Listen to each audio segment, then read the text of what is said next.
And so, oh hey, my mother made me warm milk.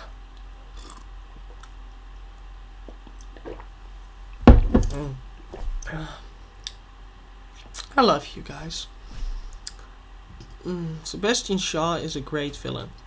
He's very arrogant, focusing on his own powers, and sadistic and also manipulative, methodical, using psychological temptation and manipulation of violence. He's secretive, pragmatic, and prejudiced, wanting to kill the whole human race and working with the Nazis. He's very theatrical, acting charming to the people he needs on his side, an intellectual, a cruel, but also able to admit real danger, and he believes in the fellow mutant cause like Magneto in the original X-Men trilogy, and he's somewhat caring, wanting Magneto on his side, not killing him, and at first saying they don't hurt their own kind, and also fascist, believing in their own mutant group, and offering others to freely join him as long as they are mutants. He's menacing because he has extreme powers and can be very cruel, but also because he plays in on the fear that people indeed hate the humans and that they are the future and should rule mankind. He's a really intellectual villain, with also that making him extra menacing. And so he's an intellectual and also smooth, and also impersonational. He's really strong, and yes, this joke is unavoidable. It has to be made. I'm sorry about it. I really am. He so much reminds me of my old mentor, Adolf. Ah, the nostalgia. Okay, he really hates humanity and is actually just very fascist, finding his goals more important, like Magneto in the original trilogy. And also, interestingly enough, Hitler had some humanity, also the same way that he really has some humanity, and this also makes him extra interesting. He's very three-dimensional and is not totally evil. Hitler had some humanity also, actually. Yes, that can be acknowledged. That doesn't make him excusable, or doesn't change the fact that he's horrible, and doesn't make me in any way think that he deserved what he got and even more for the victims he created. But he was a vegetarian, and he liked Aryan kids and was kind to those on his side. A lot of people saw him as a kind mentor, and so that's interesting about Shaw, that just because somebody wants to exterminate people doesn't mean that he is automatically hateful towards every moving thing. He's just selective. He's like, those humans deserve to die. Those are my best friends. That makes him actually extra creepy and makes him extra real. Which only makes it all the more creepy, because some people actually are like that. A lot of murderers were like that. And a lot of people are kind of like that in a smaller form in real life. I'm not comparing police to Hitler, but a lot of people are like, hey, I'm gonna beat up this kid with glasses. Hey, you're my friend. And he at the same time commits mass murder of basically every group that was weak and different. People have complained of the mutant team serving no purpose, but you know it really served no purpose? The Christian Truth article that commented on how the church fathers didn't believe in papal supremacy. Yeah, I'm once again being completely off the point and annoying and everything, but I think you can excuse me about it for once, as I'm obviously not doing that well. I mean, I only got to see Iron Man 3 when it came out on DVD. That's just a real disappointment, you know? That's why I'm kind of sad. So I think you should understand it when I say that they claim that the church fathers didn't view the bishops as Rome as Peter's exclusive successors, saying Cyprian, Augustine, Jerome, and Ambrose all didn't believe in that. Well, Jerome, and here it gets funny, the article claims Catholics leave a text that show that, if you take within context, the church fathers did not support papal supremacy. But he leaves a text where Cyprian speaks of the Pope of his time, Cornelius being on the throne of Fabian, which was the throne of Peter. And Augustine speaking of the bishop of his time, Anastasius, is sitting on the throne of Peter. And Jerome, speaking of Pope Damascus I from his time, is sitting on the throne of Peter. And Ambrose describing apostolic succession for Peter. And we twist things. I'm sorry, I just had to get it off my chest. Seriously, look it up. He's like, they didn't see the bishops of Rome as the exclusive successors of Peter. It's reading later stuff into it. While at the same time being like, Catholic leave out verses that contradict them, while he leaves out verses where they explicitly speak of the bishops of Rome as sitting on the throne of Peter. Just check it out. I'm sorry, that's such a horrible argument that deserves to be made, even though I'm completely wasting your time. Okay, maybe it doesn't deserve to be made. Maybe I'm just wasting your time. But guess what? These are my videos, and I can do what you want. What are you gonna do about it? Oh yeah, the whole unsubscribing thing. I really need to stop doing this while I'm tired.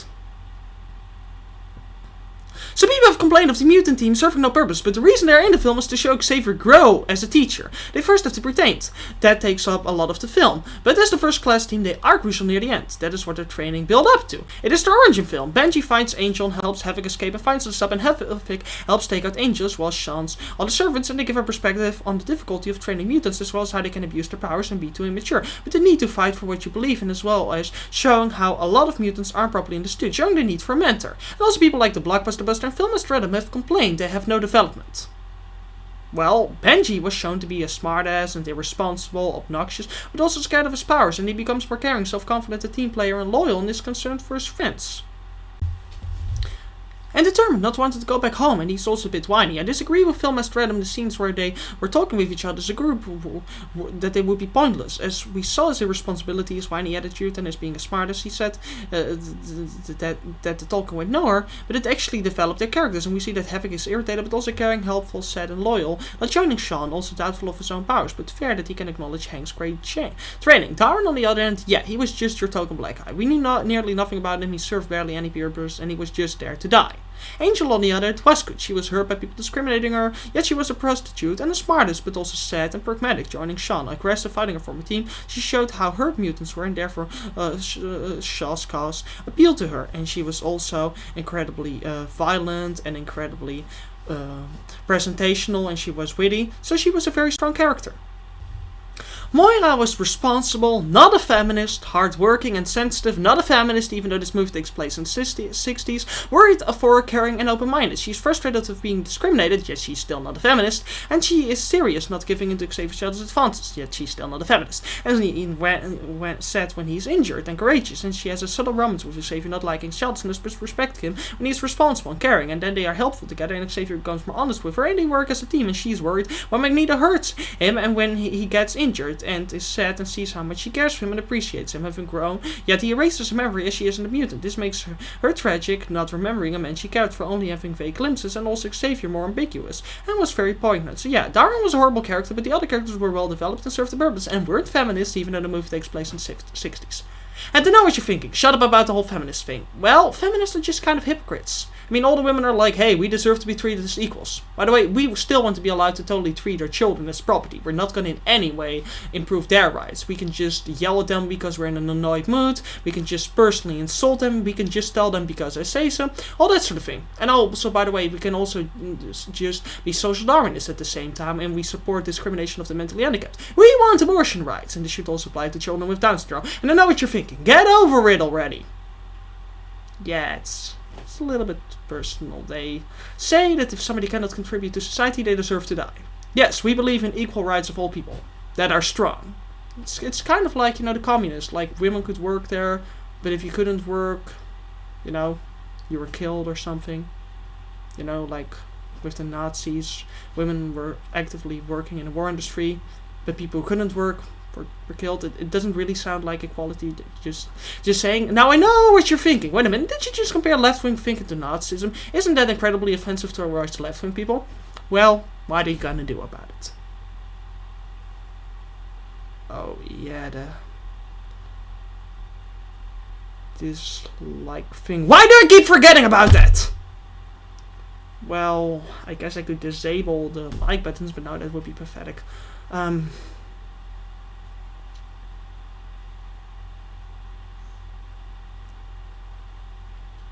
I guess I could do something to pull at people's heartstrings. I know what to do. Yes. I know what to do. People, I've been very superficial up till this point, but I realize I've been wrong. You see, it was wrong to offend all of you. The thing is just, I was abused when I was a child. I had a cute little kitten, and my parents boiled it alive and made me eat it. That's why I'm traumatized. I'm very sad. Feel sorry for me. Now click the like button. Okay, next scene. Emma Frost is manipulative, arrogant, angry, cold, sadistic, harsh, romantic, and relaxed. People complain she is more of a loyal concubine than a badass heroine, but she's a fine supporting character within the context of this film. And the film is really thematically deep as well. Like the first 4 X-Men films, it has got many deep, smart, and nuanced themes, really giving meaning to the story. It's once again about something. It has a theme, like in the first 3 films, on intolerance. It's very closely connected to those. It's less of a specific character origin film. It's sort of a combination of X-Men Origins, Wolverine, and the original trilogy. But it also expands on the themes of the original films. It expands upon the theme of intolerance, developing a thematic side of conspiracy and pragmatism. We see that at first mutants just leave in secret. However, there are mutants themselves who are planning to destroy humanity, and we see that the CIA is skeptical of the idea of mutants and think of it as a fairy tale, showing that human fears often preceded by skepticism. We often don't believe in anything that could be a threat, which is a fresh angle for the theme in the series. Yet once they show they are mutants, he wants to have them locked up, and they don't want to face Sean. We see, like in the Abyss, that often once we accept something new, we just put it in a fearful context. And we also see that they don't want to use the team at first, showing that often we are unable to work together peacefully with different people, and even when they are on their side.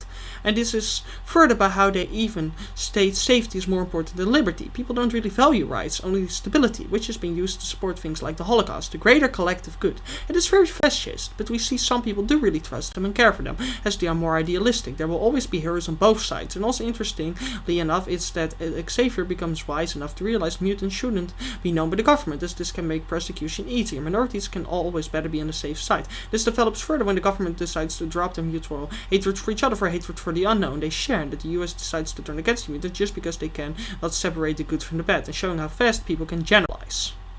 This theme was really smart indeed, as often people generalize not knowing who's on their side, which is why Jehovah's Witnesses were prosecuted during World War II and Japanese immigrants. Now I know what you're thinking. Wait a minute, you aren't going to make a hateful joke about Jehovah's Witnesses? You're actually supporting them? I thought you were Catholic. Well, I'm not that cheap. Seriously. I mean, I would be this very tired guy who's just making Protestant jokes because he doesn't like them. But the Simpsons get away with Jehovah's Witness jokes? Everybody makes Jehovah's Witnesses jokes. I'm at least original, hating on people who are a very well-known mainstream part of religion. At least that's smart. Okay, maybe it's not smart, but it's at least daring. That's something, I think. And the greater good is used to justify many forms of evil, and minorities that are safe for a long time can always be suddenly persecuted. For example, like in Poland, there were 3 million Jews before World War II. They were welcomed there, which makes sense as it was a Catholic country. But of course, the Nazis came. This was of course why it was smart to be on the safe side, and they got their own country, Israel, which started off as theirs anyways, and was their native country, and belongs to them. Yeah, sure, and in some Zionism as well. As I am, of course, right-winged. So, wait.